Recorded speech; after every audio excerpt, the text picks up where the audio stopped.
အားလုံးပဲမင်္ဂလာပါဗျ WND Academy ရဲ့ Facebook နဲ့ YouTube Channel ကနေပြန်လည်ပြီးကြိုဆိုလိုက်ပါတယ်ဆိုတော့ကျွန်တော်ဒီဘက်မှာပြောပြပေးသွားမယ့်အကြောင်းအရာကတော့ကျွန်တော်ဒီပုံတစ်ပုံမှာကျွန်တော် smoke ထည့်ခြင်းလဲဆိုဘယ်လိုမျိုးထည့်မလဲပေါ့နော်ဥပမာကျွန်တော်တချို့ပုံလေး show ပွဲပုံလေးတို့ပြီးရင်သိမလား concert တွေလို့ဆိုရင်ကျွန်တော်ကနောက်ကနေပြီး background တွေနဲ့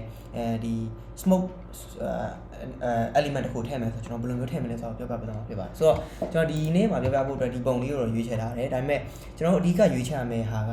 ဒီကျွန်တော်ပုံဓာတ်ကျွန်တော်ထည့်မဲ့ smoke အနေထားကိုကျွန်တော်ကဒီ online ကနေပြီးဘယ်လိုမျိုး download လုပ်မလဲဆိုတော့အဓိကစဉ်းစားမှာဖြစ်ပါတယ်ဆိုတော့ကျွန်တော်ကတော့လောဆယ်ဒီပုံလေးကိုရွေးထားတယ်ဆိုတော့ကိုကဘယ်လိုမျိုး smoke ကိုလိုချင်လဲဆိုတော့ကိုယ့်ဘောတော့မူတည်ရပေါ့နော်ဆိုတော့Okay ကျွန်တော်တို့လောဆယ်တော့ဒီ smoke လေးတခုရွေးထားတယ်ဆိုတော့ဒီပုံမှာကျွန်တော်ထည့်ဖို့အတွက်ဒီကောင်ကို duplicate လုပ်မယ်ပေါ့နော်အရင်ဆုံး duplicate layer ပြီးရင်ကျွန်တော်တို့ရှိရပုံရှိရနေရာကိုကျွန်တော်ထောက်မယ်ပြီး okay ပေါ့နော်အဲ့ဆိုဒီပုံလေးရလာပြီဒီပုံလေးရလာကျွန်တော်ကcontrol D ဒါမှမဟုတ်ကျွန်တော်တို့ command D ပေါ့နော်အဲ့ဒါကိုကျွန်တော်နှိပ်လိုက်မယ်နှိပ်လိုက်ပြီးကျွန်တော်တို့ဒီ transform လုပ်မယ်ဆိုတော့ကျွန်တော်က shift နဲ့ transform လုပ်မယ်ပေါ့နော်အဲ့ပြီးကျွန်တော်လိုချင်တဲ့အနေအထားတစ်ခုရအောင်ရင် okay ပေးလိုက်မယ်ပြီးရင်ကျွန်တော်ကလိုချင်တဲ့ smoke အနေအထားကိုကျွန်တော်တို့က adjust လုပ်လိုက်မယ် okay ဒါလောက်အချိန်နဲ့ရပြီဆိုရင်ကျွန်တော်တို့ကဒီ smokes ဒီကောင်ကို layer 1ကိုကျွန်တော် smoke လို့ပေးလိုက်မယ်ပေါ့နော်ဆိုတော့ image ရဲ့ smoke ရရှိမယ် okay smoke ကိုကျွန်တော်တို့ကဒီ setting အနေနဲ့ကျွန်တော်တို့ကဟောပေါ့နော် screen ကိုပေးလိုက်မယ်ပေါ့နော် screen ဆိုတာကိုပေးလိုက်မယ်ပေးပြီးဆိုရင်ဒီကောင်ကိုကျွန်တော်တို့ကဒီလိုမျိုးမြင်နေရအရင်များတဲ့အတွက်ကျွန်တော် level ကိုပြန်ပြီးတော့တင်ရမယ်ပြန်ပြီးတော့ short ရမယ်ပေါ့နော်ဆိုတော့ level ကိုရွေးမယ် level မှာကျွန်တော်တို့ကဒီရဲ့ mid point အနေထားကိုကျွန်တော်လိုချင်လောက်ကိုယ့်ရဲ့ smoke ပုံစံပေါ်ခြင်းလောက်အနေထားကိုတစ်ချက်ရွေးလိုက်မယ်ဆိုတော့ကျွန်တော်ကဒီလောက်ဆိုတော့အဆင်ပြေလို့ထင်တယ်ပြီးရင်ဒီလိုမျိုးအဖြူကြီးပဲဖြစ်နေတဲ့အတွက်ကျွန်တော်တို့ရဲ့ image ရဲ့အရောင်ထည့်ရမယ်ဖြစ်တဲ့အတွက်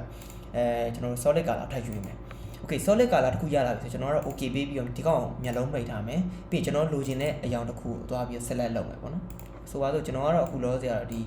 ခရမ်းရောင်လေးကိုရွေးလိုက်မယ်ပေါ့နော်ဒါကတော့ကိုယ့်ရဲ့လိုချင်တဲ့ပုံစံပဲကိုအနီရောင်ရွေးချင်လည်းရတယ်ခရမ်းရောင်ရွေးချင်လည်းရတယ်အပြာရွေးချင်လည်းရတယ်ပေါ့နော်ဆိုတော့လောဆရာကျွန်တော်ခရမ်းရောင်လေးရွေးပြီးတော့ပြန်ပေးလိုက်အဲ့ပြီးကျွန်တော်တို့ကဒီ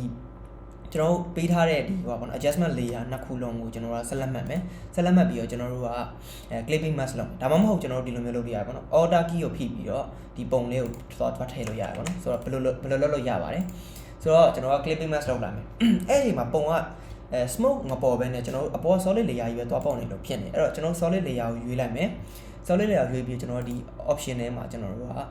multiply ကိုရွေးလိုက်မယ်ပေါ့နော်ဆိုတော့ okay ဒီမှာဆိုကျွန်တော်ရဲ့နောက်က smoke ကိုကျွန်တော်ရွေးထားတဲ့အရာနဲ့ကျွန်တော်တန်းပြီးတော့မြင်ရပြီပေါ့နော်ဆိုတော့ဒီအချိန်မှာကျွန်တော်က smoke ကနည်းနည်းလေးချို့လူတွေအတွက်ကတိတ်မကြိုက်ဘူးဆိုရင်ကျွန်တော်ကခုနနေရာမှာသွားပြီးတော့ကျွန်တော်ဒီ level မှာသွားပြီးတော့ကျွန်တော်တင်လို့ရတယ် short လို့ရတယ်ပေါ့နော်ဆိုတော့ကိုက block smoke ကိုယ့်ရဲ့ပုံကပြန်ပေါ်ခြင်းလဲဆိုတော့မူတည်ပြီးတော့ကို adjustment လုပ်လို့ရတယ်ဆိုတော့ကျွန်တော်ကလောက်ဆိုအဆင်ပြေလို့ထင်တယ်အဲ့တော့ကျွန်တော်လိုချင်တဲ့ smoke element ကိုကျွန်တော်အခုရပြီပေါ့နော်ဆိုတော့ပြောင်းလဲရဒီလိုမျိုးဖြစ်မှာပေါ့နော်ဟုတ်ကဲ့